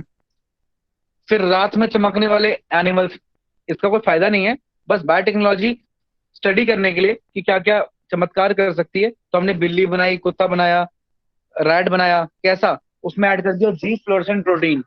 ये वही फ्लोरेसेंट प्रोटीन है जो कुछ बायोल्यूमिनेसेंट एनिमल्स के अंदर होता है, जिसकी वजह से वो ग्लो करते हैं। ठीक है ना। तो ये फ्लोरेसेंट प्रोटीन हमने एनिमल्स में डाल दिया, तो चमकती हुई कैट, चमकता हुआ रैट, ये सब हम बना चुके हैं। इवन चमकता हुआ मंकी, ठीक है, ये सब हम बना चुके हैं। तो ये थोड़े से एप्लीकेशन है किसके, बायोटेक्नोलॉजी के। सर आगे लेकिन बात इसका करते हैं। फायदा क्या है, जो डार्क, देखना चाहें। मतलब जो ग्लो करेंगे एडिबल्स, उसका फायदा क्या होगा? अरे तुम मुझे एक बात बताओ कि एक आर्ट की तरह इस्तेमाल हो रहा है साइंस, मतलब कि देखो हमने ये भी कर सकते हैं एक टेस्ट के तरह और आर्ट की तरह। जैसे होता है ना, बिल्डिंग बनाते थे ट्रायंगल की बिल्डिंग, तो ट्रायंगल की बिल्डिंग का क्या फायदा है, सीधी सीधी बिल्डिंग बनाओ। तो फायदा कुछ नहीं है, एक वो होता है, क्या कहते हैं उसको, एक स्टाइल, एक स्वैग बायोटेक्नोलॉजी का, कि देखो हम ये भी कर सकते हैं, वैसा वाला। तो वो बस एक टेस्टिंग और एक उसके लिए बायोटेक्नोलॉजी एक अट्रैक्टिव दिखाने के लिए उस तरीके से बनाया गया है। बेसिक टेस्टिंग कि क्या ये हो सकता है, ये देखने के लिए, और दूसरा एक तरीके से उसको थोड़ा सा अट्रैक्टिव बनाने के लिए इस तरीके से किया गया। और इसी पे सवाल आते हैं, क्वेश्चन मार्क आते हैं बायो एथिक्स के, कि क्या ये एथिकल है या एथिकल नहीं, जिसकी बात हम अभी करेंगे, बायो एथिक्स की। अगला जो आखिरी कॉन्सेप्ट है हमारे पास, वो है ट्रांसजेनिक एनिमल्स का। अब ट्रांसजेनिक एनिमल का मतलब, ट्रांस जीन मतलब हमने किसी एक की जीन किसी दूसरे में डाल दी। मतलब अगर हमने किसी ह्यूमन की जीन मंकी में डाल दी, तो अब वो मंकी नॉर्मल मंकी नहीं है, उसको बोलते हैं हम ट्रांसजेनिक मंकी, क्योंकि उसमें ह्यूमन जीन है। ह्यूमन क्या, उसमें अगर मंकी में कैट की जीन है तो वो ट्रांसजेनिक मंकी है। अगर कैट में मंकी की जीन डाल दी तो ट्रांसजेनिक कैट हो गई। मतलब हर वो ऑर्गेनिज्म जिसके अंदर हम कोई दूसरे ऑर्गेनिज्म की जीन डाल देते हैं उसको हम ट्रांसजेनिक ऑर्गेनिज्म बोलते हैं। अब 90% जो ट्रांसजेनिक एनिमल्स हैं वो हमारे माइस हैं। क्यों? क्योंकि बेसिकली हम ट्रांसजेनिक एनिमल्स को यूज कर रहे हैं एक मेजर काम के लिए, दैट इज स्टडी। स्टडी किस चीज की? नॉर्मल फिजियोलॉजी की स्टडी, कि बॉडी में चीजें जीन्स कैसे काम करती हैं, या कैंसर की स्टडी, या कॉम्प्लिकेटेड डिसऑर्डर जैसे कि सिस्टिक फाइब्रोसिस, है ना, और एल्जाइमर्स और कैंसर, ऐसे डिजीज की स्टडी। तो डिजीज की स्टडी हो गई या नॉर्मल फिजियोलॉजी की स्टडी हो गई। तो ये जो स्टडीज है, या टॉक्सिसिटी की स्टडी हो गई कि ये वाली मेडिसिन दे रहे हैं तो इस मेडिसिन का एक पर्सन पे क्या असर होगा, उसकी स्टडी करना। ये सारी स्टडी के लिए हम आजकल जो यूज कर रहे हैं ट्रांसजेनिक एनिमल इस्तेमाल कर रहे हैं। तो पहले अगर मुझे स्टडी करनी होती थी ह्यूमन से रिलेटेड, तो या तो मैं मंकी पे करता था क्योंकि वो ह्यूमन के क्लोज था, या मैं चुपके से लोगों को ना बता के, ठीक है ना, जो गरीब लोग होते थे या किसी को किडनैप कर लिया या ह्यूमन ट्रैफिकिंग, उस तरीके से लोगों को पकड़ पकड़ के उनके ऊपर एक्सपेरिमेंट करना, जैसा कि हिटलर के केस में हुआ भी था, है ना, कि कैंप्स के अंदर ले जाके उनके ऊपर में एक्सपेरिमेंट करते थे। तो पहले जब एक्सपेरिमेंट किए जाते थे उसमें अगर ह्यूमंस के लिए कोई दवाई बनानी है या ह्यूमन से रिगार्डिंग एक्सपेरिमेंट करना है या ह्यूमन डिसऑर्डर के लिए टेस्ट करना है, तो हम ह्यूमन को इस्तेमाल कर रहे हैं, मंकी को इस्तेमाल कर रहे हैं, जो कि बड़ा मुश्किल होता था, ठीक है, और ऑफकोर्स अनएथिकल भी है। तो फिर हमारे पास एक नया तरीका आ गया कि चूहे तो बहुत सारे हैं, चूहे का तो लाइफ स्पैन भी छोटा है, और इसलिए हमने चूहे पे टेस्ट करना शुरू कर दिया। और चूहों को बेटर बनाने के लिए कि बेटर टेस्टिंग आ जाए, ह्यूमन जैसी टेस्टिंग आ गए, हमने चूहे के अंदर ह्यूमन जीन्स डाल के, जिन जीन्स को हमें स्टडी करना है, हमने वो वाली जीन्स चूहे के अंदर डाली और फिर उसे स्टडी कर लिया, ठीक है ना। तो ये एप्लीकेशन है ट्रांसजेनिक एनिमल्स का, जिसमें मैक्सिमम क्या होते हैं, माइस ही रहते हैं। खैर, अच्छा, कहाँ कहाँ एप्लीकेशन हो गया मैंने बता दिया, डिजीज वगैरह को स्टडी करने के लिए, और नॉर्मल इवन नॉर्मल फिजियोलॉजी को क्या करने के लिए, स्टडी करने के लिए ऐसे इस्तेमाल होता है। अब इसके अलावा और क्या एप्लीकेशन है? इसके अलावा और एप्लीकेशंस के अंदर जो सबसे पहला एप्लीकेशन आ रहा है कि डिजायर्ड प्रोडक्ट अगर मुझे एक्सट्रैक्ट कराने हैं तो मैं ऑर्गेनिजम्स को इस्तेमाल कर रहा हूं, जिसमें से मेरे पास दो इंटरेस्टिंग एग्जांपल हैं। पहला आ रहा है ट्रेसी द शीप का। अब ट्रेसी की खास बात क्या थी? ट्रेसी एक शीप थी जिसके मिल्क में मिलता था हमें अल्फा-1 एंटीट्रिप्सिन। मतलब इसके जो मिल्क के जो प्रोटीन है उसको कोड करने वाले जो जीन है उसके प्रमोटर के साथ मैंने अल्फा-1 एंटीट्रिप्सिन की जीन ऐड कर दी। इससे क्या हुआ, जब ये शीप मिल्क बनाएगी तो उसमें आपको मिलेगा अल्फा-1 एंटीट्रिप्सिन। अब अल्फा-1 एंटीट्रिप्सिन का एप्लीकेशन क्या है? देखिए, एक डिसऑर्डर होता है एम्फाइसेमा, आपने रेस्पिरेशन में पढ़ा है। कौन बताएगा मुझे एम्फाइसेमा के बारे में कि एम्फाइसेमा में क्या होता है?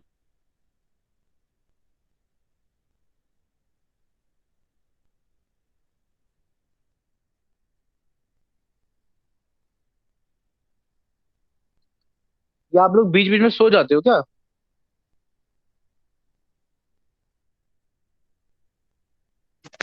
सर, एल्वियोलाई की वॉल्स थिन हो जाती हैं ड्यू। हाँ, और क्यों जाती हैं? सर, उसमें रीजंस हो सकते हैं सिगरेट स्मोकिंग की, एक्सेसिव सिगरेट स्मोकिंग, और हमारी बॉडी में अल्फा-1 एंटीट्रिप्सिन का अमाउंट एग्जैक्टली अगर कम हो जाए। देखो, मेन वजह एम्फाइसेमा का क्या है कि एल्वेलाई की वॉल्स थिन हो गई हैं, और रीजन है मेनली सिगरेट स्मोकिंग।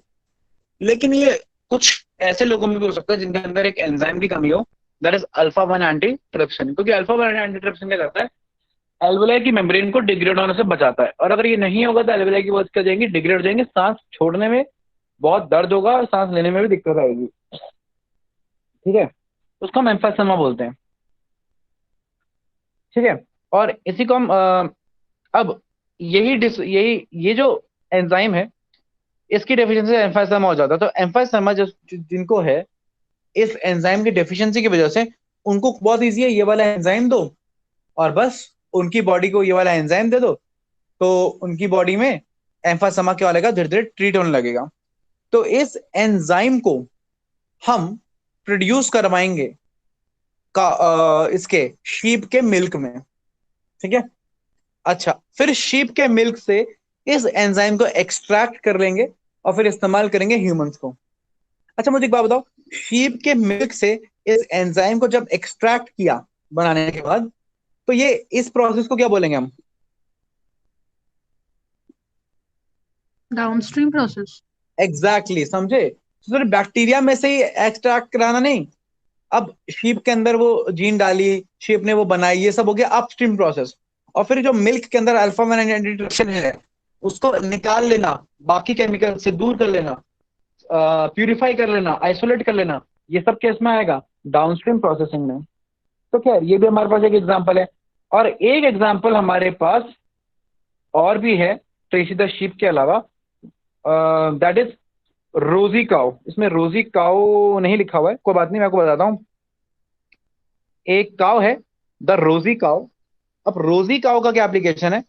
रोजी काउ के अंदर ROSI रोजी है ना, उसके अंदर हमने ये अल्फा लैक्ट एल्बुमिन के जीन, अब जो नॉर्मल मिल्क होता है उसके अंदर एक जीन होती है बीटा लैक्ट एल्बुमिन, सॉरी नॉर्मल जो ह्यूमन मिल्क होता है उसके अंदर होता है अल्फा लैक्ट एल्बुमिन, जो कि बच्चों के डाइजेशन के लिए आसान होता है। लेकिन काउ मिल्क के अंदर या बफेलो मिल्क के अंदर होता है बीटा लैक्ट एल्बुमिन, जो कि हमारे डाइजेशन के लिए आसान नहीं होता, क्योंकि हमारे एंजाइम अल्फा लैक्ट एल्बुमिन को डाइजेस्ट करने के लिए बने हैं इन्फेंट के, बच्चों के, ठीक है। तो हम क्या करते हैं, हम काउ ही लेते हैं, काउ के अंदर बीटा लैक्ट एल्बुमिन की जीन निकाल देते हैं, इनहिबिट कर देते हैं, और उसकी जगह ऐड कर देते हैं अल्फा लैक्ट एल्बुमिन की जीन। अब जब काउ मिल्क प्रोड्यूस करेगी तो उसके अंदर काउ का मिल्क प्रोटीन होने के बजाय ह्यूमन का मिल्क प्रोटीन होगा, और ये जो मिल्क है ये बच्चों के लिए आसान होगा डाइजेशन के लिए। तो ये एप्लीकेशन है जो किया गया जो रोजी काउ है, ठीक है ना, जिसमें 22.4 ग्राम्स प्रोटीन पर लीटर हमने प्रोड्यूस करवाया एक काउ के मिल्क के अंदर, द अल्फा लैक्ट एल्बुमिन। तो याद रखना, अल्फा लैक्ट एल्बुमिन ह्यूमन का प्रोटीन और बीटा लैक्ट एल्बुमिन काउ का प्रोटीन, बीटा को रिप्लेस किया है अल्फा से। दैट वाज रोजी काउ। लास्ट में हमारे पास एक चीज आती है, दैट इज बायोएथिक्स। बायोएथिक्स क्या है कि बायोटेक्नोलॉजी को इस्तेमाल करना क्या सही है, क्या गलत है। अब लोग क्या कहते हैं कि आप बायोटेक्नोलॉजी इस्तेमाल करके you are being cruel to organisms, you are being cruel to rats, you are being cruel to mice, है ना। आप रैट या माइस के लिए क्या हो रहे हैं, क्रूअल हो रहे हैं, आप उनकी जीन मॉडिफाई कर रहे हैं, आप उनको कैंसर कॉज कर रहे हैं, आप उनको सिस्टिक फिब्रोसिस कॉज कर रहे हैं, आप उनको एम्फाइसेमा कॉज कर रहे हैं, आप उनको दुनिया जहान के डिसऑर्डर कॉज कर रहे हैं उनको टेस्ट करने के लिए। तो इस तरीके से आप एक तरीके से क्रूअल हो रहे हैं एनिमल्स के साथ, पहला पॉइंट। दूसरा पॉइंट जो आता है कि आप सिर्फ क्रूअल नहीं हो रहे हैं, आप जीन के साथ छेड़खानी कर रहे हैं, आप यहाँ की जीन वहां इंट्रोड्यूस कर रहे हैं, इस वायरस के अंदर आप वो जीन डाल रहे हैं। अब बाई चांस कोई वायरस यहाँ वहां से लीक कर जाए, उसके अंदर कोई एक नई जीन है, भाई ऐसी मॉडिफिकेशन हो जाए कि वो इस तरीके से मॉडिफाई हो जाए, इस तरीके से बैक्टीरिया मॉडिफाई हो जाए कि अब वो आपकी दवाइयों से ट्रीट होना बंद हो जाए, ऐसी कोई स्ट्रेन बन जाए, ऐसी कोई वेराइटी बन जाए, तो आप क्या कर रहे हैं, आप एनवायरमेंट को ज्यादा अनहेल्दी बना रहे हैं, ठीक है। आ रही बात समझ में? तो एक ये भी बोला जाता है कि आपने जीन के साथ छेड़खानी कर रहे हो, कोई भी जीन कहीं पे भी डाल रहे हो, तो हो सकता है कोई बैक्टीरिया ऐसा मॉडिफाई हो जाए कि वो ऐसा ड्रग रेजिस्टेंट हो, ऐसी उसमें एंटीबायोटिक रेजिस्टेंस आ जाए ऐसी मॉडिफिकेशन की वजह से कि अब वो ट्रीट ही ना हो। और ये होता भी है, ये मल्टीपल ड्रग रेजिस्टेंट बैक्टीरिया जो इवॉल्व हो रहा है, ये सब साइड इफेक्ट्स हैं किसके, बायोटेक्नोलॉजी के, ठीक है ना। अब अगर मान लेते हैं, लेट्स अज्यूम इट कि जैसे ये कोरोना वायरस है, ये जो मॉडिफाइड स्ट्रेन हुआ है, ठीक है ना, ये जो स्ट्रेन पूरी दुनिया में फैल के तबाही मचा रहा है, भाई ये एक नया स्ट्रेन जो बना है, ये भी एक कहीं ना कहीं से क्या हो सकता है, it can also be considered as a failure या side effect of experiments of biotechnology. तो कहने का मतलब ये है कि बायोटेक्नोलॉजी का एक ये बहुत बड़ा क्या है नुकसान है। तीसरा नुकसान जो लोग बोलते हैं वो ये बोलते हैं कि यू आर, ये एथिकल बात में बोलते हैं कि you are finishing the integratedness of a species. भाई आपकी पहचान क्या है, एक ह्यूमन की पहचान क्या है? एक ह्यूमन की पहचान है वो 30,000 जीन्स उसकी बॉडी में है। भाई मैं एक ह्यूमन एक मंकी से ऐसे तो अलग है अपने जीनोम की वजह से। अब आपने ह्यूमन की जीन मंकी में डाल दी, मंकी की जीन ह्यूमन में डाल दी, तो आप क्या फर्क रहा मंकी में, क्या फर्क रहा ह्यूमन में, क्या फर्क रहा माइस में? आप किसी की जीन भी किसी में डाल रहे हो, तो you are playing with the integrity of species. ये भी एक सवाल खड़ा होता है बायोएथिक्स के कॉन्टेक्स्ट में। ठीक है। चौथा जो आखिरी सवाल खड़ा होता है बायोटेक्नोलॉजी के कॉन्टेक्स्ट में कि you are trying to play God. आप ईश्वर बनने की कोशिश कर रहे हैं, भगवान बनने की कोशिश कर रहे हैं, ठीक है ना? तो आप ईश्वर बनने की कोशिश कर रहे हैं, और ये भी आज तक का क्लियर है कि जिसने भी ईश्वर बनने की कोशिश की है, जब भी ईश्वर की बनने की कोशिश की है ह्यूमन ने, तभी तबाही या कुछ ना कुछ प्रॉब्लम्स आई हैं टाइम आगे चल के। तो ये भी बायोएथिक्स के कॉन्टेक्स्ट में आता है। तो क्या चीज, और सबसे ज्यादा सवाल उठते हैं ह्यूमन क्लोनिंग को लेके या ह्यूमन बेस्ड एक्सपेरिमेंट्स को लेके, ठीक है? तो ऐसे बहुत सारी चीजें हैं। तो एक कम्युनिटी है, आपको इस बारे में कम्युनिटी के बारे में आप ध्यान रखेंगे, सवाल आ सकता है कि एक कम्युनिटी है GEAC।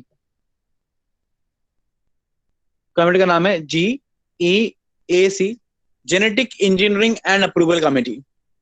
Genetic engineering and approval committee इस बात का ध्यान रखती है कि आप जब रिसर्च कर रहे हैं तो उस रिसर्च में क्या वो एथिकल है या नहीं है, उसके एप्लीकेशन क्या है, उससे क्या फायदे होंगे, क्या नुकसान होंगे।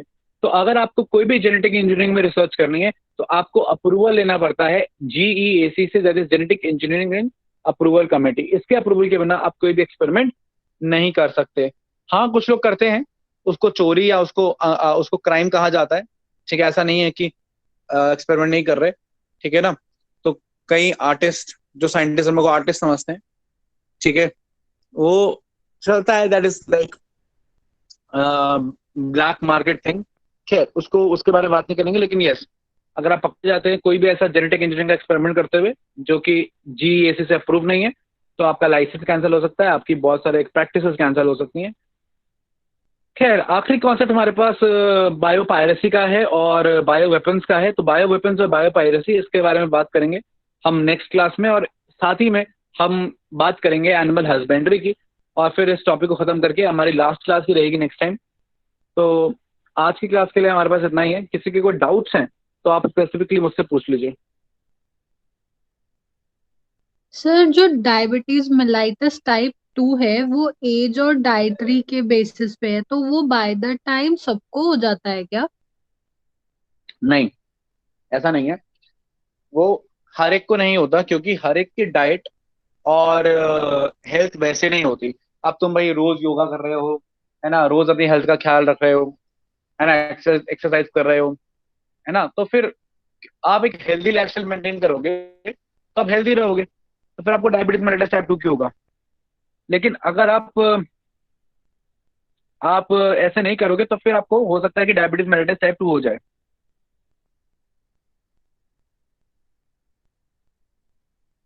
Okay sir.